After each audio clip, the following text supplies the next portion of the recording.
दलियाचं जाळीदार धिरडं तुम्ही बनवता का हो? वेट लॉस मॅनेजमेंटमध्ये उपयोगी, डायबिटीसवाले खाऊ शकतात आणि घरच्यांसाठी पौष्टिक अन्न हवंय, मग तर हे एकदम सुपर.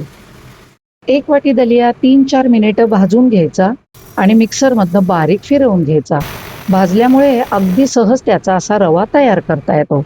त्यात 1.5 वाटी ताक घालायचं आणि पुन्हा फिरवून घ्यायचं. मिक्सरच्या भांड्यात 1.5 वाटी पाणी घालून ते या पहिल्या मिश्रणात ओतायचं.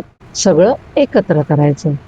यात अर्धा चमचा जिरेपूड, अर्धी वाटी बारीक चिरलेला कांदा, 4-5 हिरव्या मिरचीचे तुकडे, 1.5 चमचा किसलेलं आलं, 6-7 कडीलिंबाची बारीक चिरलेली पानं, अर्धी वाटी कोथिंबीर आणि चवीनुसार मीठ घालायचं.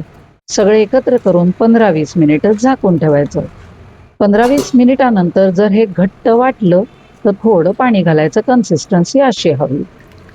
तवा कडकडीत गरम करायचा आणि पाण्याचे थेंब असे नाचले म्हणजे परफेक्ट टेम्परेचर. तव्याच्या कडेकडेने आतल्या बाजूला हे मिश्रण बुडापासून हलवून घालायचं. लगेच जाळी पडते. आच थोडी कमी करायची. वरच्या बाजूने तेल किंवा तूप घालायचं. सहज उकटला जातो. काय सुरेख रंग आलाय बघा. चव पण अतिशय अप्रतिम. घरचं लोणी मस्तच लागतं.